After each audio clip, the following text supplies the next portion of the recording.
माणगाव शहरातील उत्तेखोरवाडी इथं शिवसेना मध्यवर्ती पक्ष कार्यालयाचं भव्य उद्घाटन पार पडलंय।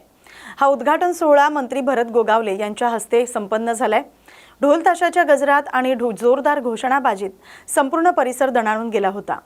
मोठ्या संख्येने उपस्थित असलेल्या शिवसैनिकांमध्ये उत्साहाचं वातावरण दिसून आलं। या कार्यक्रमाला तालुक्यातील अनेक पदाधिकारी, शाखा प्रमुख, महिला आघाडीच्या प्रतिनिधींसह स्थानिक कार्यकर्त्यांनी मोठी उपस्थिती लावली। यावेळी शिवसेना संघटन अधिक मजबूत करण्यावर भर देण्यात आलाय। मंत्री भरत गोगावले यांनी यावेळी कार्यकर्त्यांशी संवाद साधताना माणगावच्या विकासासाठी कटिबद्ध असल्याचं सांगितलं। तसंच हे नवीन पक्ष कार्यालय जनतेशी थेट संपर्क साधण्यासाठी आणि त्यांच्या समस्या सोडवण्यासाठी महत्त्वाचं केंद्र ठरेल असा विश्वास त्यांनी व्यक्त केलाय। एकूणच माणगावमधील हा उद्घाटन सोहळा मोठ्या जल्लोषात आणि उत्साहपूर्ण वातावरणात पार पडत स्थानिक राजकारणात नव चैतन्य निर्माण करणारा ठरला। महाराष्ट्र राज्य माध्यमिक आणि उच्च माध्यमिक शिक्षण मंडळाचा 10वीचा निकाल जाहीर झालाय। महाड तालुक्यातील विद्यार्थ्यांनी उत्कृष्ट यश संपादन केलंय।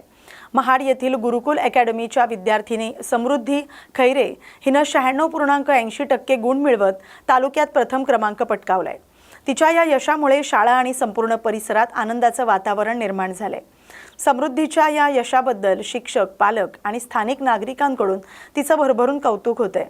सातत्यपूर्ण अभ्यास, कठोर परिश्रम आणि शिक्षकांचं योग्य मार्गदर्शन यामुळे हे यश मिळाल्याचं सांगितलं जातंय। या उल्लेखनीय कामगिरीमुळे समृद्धीनं शाळेचं तसंच महाड तालुक्याचं नाव उज्ज्वल केलंय। पद्मभूषण डॉक्टर कर्मवीर भाऊराव पाटील यांच्या 67व्या पुण्यतिथीनिमित्त आज साताऱ्यातील समाधी परिसरात भावपूर्ण वातावरणात अभिवादन करण्यात आले। रयत शिक्षण संस्थेचे अध्यक्ष आणि खासदार शरद पवार यांची विशेष उपस्थिती होती। त्यांनी कर्मवीरांच्या समाधीस्थळी पुष्प अर्पण करून विनम्र आदरांजली वाहिली। या कार्यक्रमात रयत शिक्षण संस्थेच्या विविध उपक्रमांचा आढावा घेण्यात आला। तसंच रयत मासिक, रयत विज्ञान पत्रिका आणि बापूसाहेब नलावडे लिखित कर्मवीर सांगाती या पुस्तकाचं प्रकाशनही शरद पवार यांच्या हस्ते करण्यात आलं। शैक्षणिक आणि भौतिक सुविधांमध्ये उल्लेखनीय कामगिरी करणाऱ्या शाखांना कर्मवीर पारितोषिक देऊन गौरवण्यात आलं। या सोहळ्याच्या व्यासपीठावर खासदार सुप्रिया सुळे, राष्ट्रवादी काँग्रेस शरद पवार पक्षाचे प्रदेशाध्यक्ष शशिकांत शिंदे, रयत शिक्षण संस्थेचे चेअरमन चंद्रकांत दळवी तसंच आमदार विश्वजित कदम यांची प्रमुख उपस्थिती होती। पुण्यात सामाजिक कार्यकर्ते विकास लवांडे यांनी त्यांच्यावर जीवघेणा हल्ला झाल्याचा गंभीर आरोप केलाय। आज सकाळी प्रवचनासाठी जात असताना संग्राम भंडारे आणि 10 ते 15 गोरक्षकांनी आपल्याला अडवून शाई फेक करत मारहाण केल्याचा दावा लवांडे यांनी केलाय। तसंच हल्लेखोरांकडे बंदूक होती आणि जीवे मारण्याचा प्रयत्न करण्यात आलाय असा आरोपही त्यांनी केलाय। या प्रकरणामुळे शहरात खळबळ उडाली। पोलिसांकडून पुढील तपास सुरू आहे। आज सकाळी म्हातोबाच्या आळंदी तालुका हवेली येथे माझं एका दशक्रियेच्या निमित्ताने प्रवचन होतं। ते प्रवचन संपल्यानंतर 10 वाजता मी आळंदी म्हातोबाच्या इथून पुण्याला जायला निघालेलो असताना रस्त्यात गावाच्या बाहेर आल्यानंतर वारकरी संप्रदायातील संग्राम भंडारे आणि काही 10-15 गोरक्षक होते। सगळेजण 2-3 गाड्या होत्या आणि त्या सगळ्या गुंडांनी मला रस्त्यात निर्जन स्थळी अडवलं। माझी गाडीवर मला उतरून माझ्या अंगावर 2-3 शाईच्या बाटल्या ओतल्या, मला धक्काबुक्की केली आणि 2 जणांच्याकडे रिव्हॉल्वर होते। ते सगळेजण मला जीवे मारण्याची धमकी देत होते। त्यात लोक जमत असताना ते मात्र तात्काळ पळून गेले। मी त्या सर्वांचा निषेध करतो। संग्राम भंडारे आणि त्याच्यासोबत आलेले सगळे जे काही 10-15 गुंड होते, गाड्या घेऊन आलेले, त्यांच्यावर पोलिसांनी तात्काळ कायदेशीर कारवाई करावी। मी लोणी काळभोर पोलीस स्टेशनला इथे फिर्याद देण्यासाठी आलेलो आहे। जोपर्यंत त्यांना सर्वांना अटक होत नाही तोपर्यंत लोणी काळभोर पोलीस स्टेशन येथे माझा सत्याग्रह सुरू राहणार आहे। बुलढाणा शहरात वाढत्या ट्रॅफिकवर नियंत्रण आणण्यासाठी पोलीस निरीक्षक संग्राम पाटील यांच्या नेतृत्वाखाली पोलिसांनी कडक कारवाई सुरू केली आहे। हेल्मेट न वापरणं, विनापरवाना वाहन चालवणं आणि बुलेटच्या सायलेन्सरमध्ये बदल करून मोठा आवाज करणं यात आता कठोर लक्ष ठेवलं जाणार आहे। शहरात ठिकठिकाणी नाकाबंदी आणि अचानक तपासणी मोहीम राबवल्या जात असून नियम मोडणाऱ्यांवर दंडात्मक कारवाई केली जाते। पोलिसांचा उद्देश दंडापेक्षा वाहतूक शिस्त आणि सुरक्षितता वाढवणं हा आहे। बुलढाणा शहराची वाढती लोकसंख्या आणि वाढते वाहनांचे प्रमाण पाहता बुलढाणा शहरामध्ये ट्रॅफिकची मोठ्या प्रमाणात समस्या तयार होत आहे। त्या अनुषंगाने मी बुलढाणा शहरातील सर्व नागरिकांना याद्वारे आवाहन करतो की शहरातील ट्रॅफिकची समस्या सोडविण्यासाठी आपल्या सगळ्यांकडून मला सहकार्याची अपेक्षा आहे। ट्रॅफिकचे सर्व नियम हे नागरिकांकडून पाळले गेले पाहिजे यासाठी मी आग्रही आहे. त्याचप्रमाणे शहरामध्ये ट्रिपल सीट, विना हेल्मेट, विना कागदपत्रे, विना इन्शुरन्स, विना लायसन्स अशा पद्धतीने वाहने टू व्हीलर चालवण्याचा मोठा ट्रेंड आहे. तर यापुढे सर्व नागरिकांनी आवश्यक त्या वाहतूक नियमांचे पालन करणे अत्यंत आवश्यक असून वेळोवेळी त्या संबंधाने चेकिंग देखील करण्यात येणार आहे. वाहतुकीची नियम न पाळल्यास दंडात्मक कारवाईला सामोरे जावे लागणार आहे.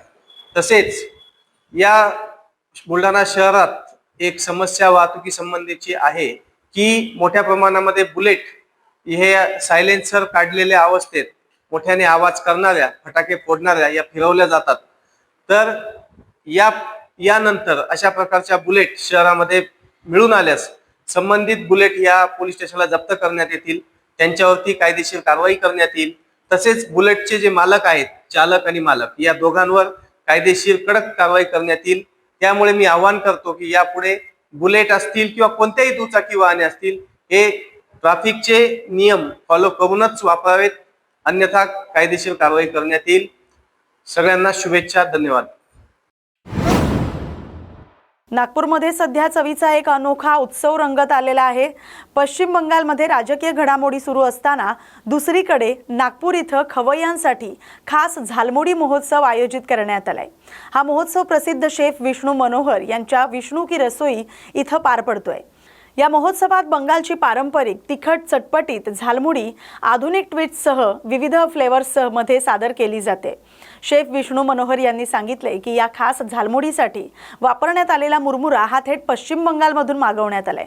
त्यासोबतच काही खास बंगाली मसाल्यांचाही वापर करण्यात आलाय. या उपक्रमात साधारण 1,500 ते 2,000 लोकांना स्वादिष्ट झालमुडी खाऊ घालण्याचं नियोजन आहे.